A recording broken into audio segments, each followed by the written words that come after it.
सबसे पहले तो फरहान वज़ीर साहब अपनी कंपनी का नाम और तारुफ़ कराइएगा ताकि लोग समझ सकें कि अभी आप किन बिज़नेसेस से अटैच हैं? जी। जी, बिज़नेस तो मैं बहुत पहले से कर रहा हूँ और मेरी कंपनी का नाम है क्रिएटिव आइडिएटर और हम यूएस, कनाडा, मेक्सिको और इस तरह से डिफरेंट कॉन्टिनेंट, यानी कि हमारा मेन कॉन्टिनेंट्स के ऊपर काम है जो ऑस्ट्रेलिया और यूएस कॉन्टिनेंट है। और हमारी कोशिश होती है कि हम यहाँ से सर्विसेज जितनी भी ज़्यादा उन तक पहुँचा सकें वो पहुँचाएँ और पाकिस्तान के लोगों को जितना ज़्यादा एनरोल कर सकें हम अपने साथ उतना ज़्यादा एनरोल करें। जेन ज़ी बेसिकली आप उसको सबसे पहले तो डिस्क्राइब कैसे करते हैं? एजुकेटेड टू हैंडल और हर चीज़ को ट्रांसपेरेंटली चाहिए इन्हें, राइट। और अभी जाहिर सी बात है कि एज की वजह से एक विजन वो वाला नहीं है, बट ट्रांसपेरेंसी और इंटेलिजेंस इनके अंदर बहुत ज़्यादा है। हम अपनी जितनी जनरेशन आगे जाते जा रहे हैं उतने ही ज़्यादा हम अपनी कौम के अंदर एक बड़ी तब्दीली देखते जा रहे हैं कि जिस तरह से टेक्नोलॉजी आ रही है, तो जब अब बच्चा पैदा होता है तो बच्चा उसी माशरे के हिसाब से उसका जहन होता है और उसी तरह से वो आगे की तरफ बढ़ता है। इसी तरीके से जेनजी है, जेनजी को ट्रांसपेरेंसी बहुत ज़्यादा चाहिए, उसके साथ फ्रॉड, उसके साथ बैकडोर पॉलिटिक्स ये नहीं चलती। आपके सामने है, पाकिस्तान के हालात भी आपके सामने है पॉलिटिकल, और आप देख रहे हैं कि किस तरह से इमरान खान साहब के बाकायदा तौर के ऊपर जो है वो सपोर्टर्स मौजूद हैं, चाहे वो आज जेल के अंदर हैं, चाहे उनके पार्टी का निशान ले लिया गया है, मगर फिर भी आपको नज़र आ रहा होगा कि जेन जी किस तरह से इनके साथ खड़ी है। बहुत डेडिकेटेड होते हैं और बहुत हार्ड वर्कर होते हैं, हर तरह से कुर्बानी देने के लिए खड़े होते हैं। मैं समझता हूँ कि पिछली जो हमारी जनरेशन थी उसका बहुत बेहतरीन वर्जन जो है वो जेन जी है। पूरी दुनिया के अंदर जो है वो 2036, 2040, 2030 की बात हो रही है, मगर हमारे मुल्क के अंदर कोई भी इस तरह की बात नहीं हो रही है। हम आज तक उसी तरीके से बैठे हुए हैं।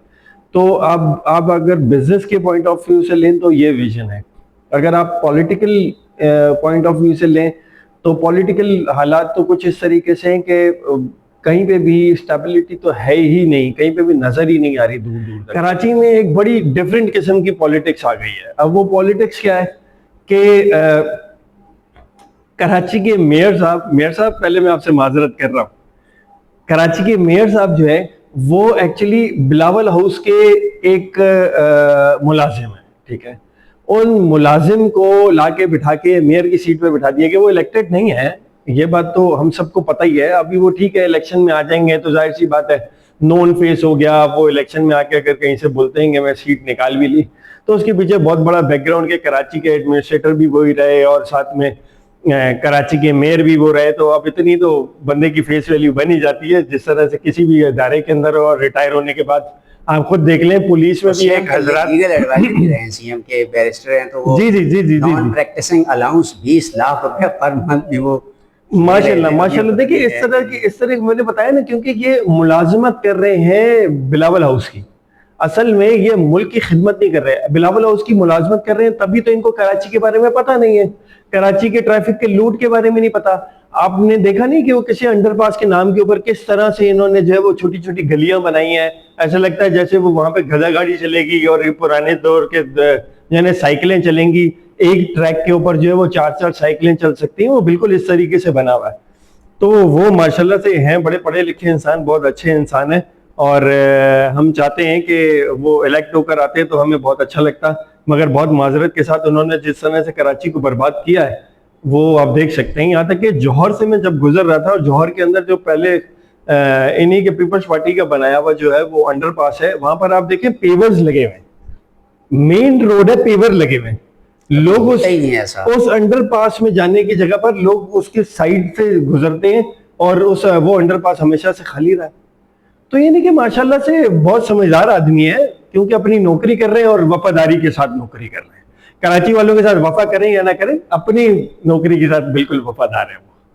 अच्छा, चेंज भी कुछ तवक्को है, कुछ चेंज मुल्क में आ सकता है? देखिए ना, बिजनेस चेंज तब आता है जब आपके पास विजन होता है।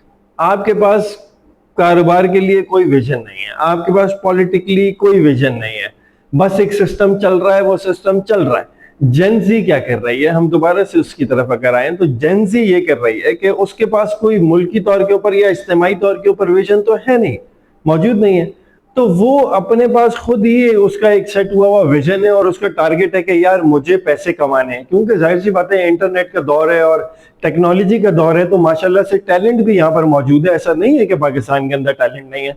इवन कि अगर कोई मैट्रिक किया हुआ बच्चा है तो मैंने ये भी देखा कि उसने भी अपने सॉल्यूशंस बनाए हैं कंप्यूटर पे बैठ के। तो माशाल्लाह से स्किल लोग हैं यहाँ पर, और वो बहुत आगे निकलने का उनके अंदर पोटेंशियल है और वो आगे जा सकते हैं अगर उनको थोड़ा सा रास्ता दिया जाए। मगर वो अपनी स्ट्रगल के अंदर लगे हुए हैं, और बहुत सारे आप देख रहे हैं कि अब जब से सोशल मीडिया और इस तरह से एक्टिविटीज शुरू हुई हैं, स्टार्टअप्स इतने आते हैं, लेकिन उनमें मैंने अक्सर देखा है कि जो बड़े बड़े हाथ हैं, बिग हैंड्स हैं, अब आप समझ ले होंगे, उनकी औलादें, उनके रेफरेंसेस, उनके बच्चों के स्टार्टअप्स होते हैं। अच्छा देखें, जैसा आपने बताया यार, मैट्रिक क्या उससे आगे जो बच्चे हैं बेचारे गरीब, लेकिन उनमें टैलेंट बहुत है, उनको स्टार्टअप नहीं मिलता। अच्छा, असल में जो है ना प्रॉब्लम क्या है कि ये सिर्फ पाकिस्तान के अंदर नहीं है, तो पूरी दुनिया के अंदर है। तो अब जिस तरह से यूएस की मार्केट की बात करें, वहाँ पर जब भी कोई स्टार्टअप तैयार होता है ना, तो उसके लिए सीडिंग भी होती है, उसके लिए फीडिंग भी होती है, उसके लिए हर तरह की इन्वेस्टमेंट की डिफरेंट काइंड ऑफ इन्वेस्टमेंट्स है जो अवेलेबल होती हैं। मगर अब हमारी इंडस्ट्री में क्या हो रहा है, हमारी इंडस्ट्री में अब वो बेचारे माँ बाप जो हैं, उनके पास जो है वो टोटल 5 से 6 लाख रुपए होते हैं, वो अपने बच्चे को देते हैं, बच्चा अटेम्प्ट करता है, लग गया, नहीं लगा, क्योंकि कोई कॉन्सेप्ट नहीं है ना, कोई यहाँ पर स्टार्टअप्स के लिए कोई सपोर्ट करने वाला नहीं है। हाँ, ये जरूर है कि अगर 4 सेल्स के बच्चे हैं तो उसके पीछे कोई ना कोई बिल्डर आ जाता है, वो अपने काले पैसे को सफेद करने के लिए, कोई पॉलिटिशियन आ जाता है, वो अपने काले पैसे को सफेद करने के लिए सॉफ्टवेयर इंडस्ट्री को बर्बाद करके रख दिया इन्होंने। और वो आपने सुना होगा एक नया नाम डब्बा, हाँ, जो जिसके ऊपर एफआईए भी बड़ा कार्रवाई भी करती रही है। आपने अरमगान केस भी देखा है कि किस तरीके से ये सारे सिलसिले चल रहे हैं। ये सब क्या है, ये असल में ये है कि बच्चों को उठाते हैं, ये बर्बाद कर रहे हैं, ये लोग ये इन्वेस्टमेंट दे दे के बर्बाद कर रहे हैं, और इनके पास तो काला पैसा है। तो काला पैसा जो हराम का पैसा है, उस हराम के पैसे से ये हराम जनरेट करते हैं, और हराम जनरेट करने के बाद आने वाली नस्लें जो है ना वो बर्बाद कर रहे हैं, नशों के अंदर लेकर आ रहे हैं उन लोगों को। जो फॉर एग्जांपल मैट्रिक का बच्चा जिसकी इंग्लिश अच्छी है उसको बिठाते हैं, अंग्रेजों को कॉल करवाते हैं, वहां से वो डील क्लोज करता है, वो डॉलर मारता है, डॉलर का शेयर इनको भी मिलता है, डॉलर का बड़ा शेयर जो है वो जो काला पैसा इन्वेस्टर होता है वो उसको मिलता है। एसएमई बने हुए बांग्लादेशी बैंक था, स्मॉल मीडियम एंटरप्राइज, लेकिन वो वजूद ही उसका नजर नहीं आ रहा। नहीं देखें, ये सारा क्योंकि ये सब है ना, ये नहीं तरजीहात तो तब होती है जब विजन होता है, तो वो विजन नहीं है ना। आपको एज अ नेशन आपके पास कोई विजन नहीं है, आपने कहाँ जाना है। 2030 के अंदर मुझे आप एक बात बता दें, किस असेंबली में ये बोला गया कि 2030 में हम ये करेंगे? किसी एक पॉलिटिशियन ने बोला कि 2030 में हम ये करेंगे?